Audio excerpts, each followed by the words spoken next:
So in order for us to do a Pig Latin program, first thing I need to show you is that you can actually manipulate strings. So I'm going to go ahead and save this, get out of it, create something new. My trinkets, new trinket, Python. So what I mean by manipulate strings is, let's say you have a string like word equals stop. Well, what you can do is you can print the first character of the word, so print word 0. So all strings start at position 0, so this will print S. You can also say, okay, what is at position 1? It's T.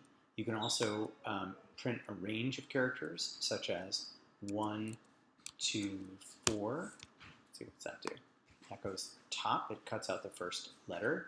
2 to 4 would be up, I believe. Yep, 2 to 4 is up. So if I wanted to turn a word like stop into Pig Latin, I could say op plus the first two letters. So word, comma, 0, 1, or bracket 0 to 1, plus AY. So let's see, does this turn it into Pig Latin? Op, no, I blew it. Op, stay. So I'm missing the T here, so I need to do 2 on this one. Op, stay. So this will work. Op, stay. So I'm going to use this ability to play with strings and to slice strings into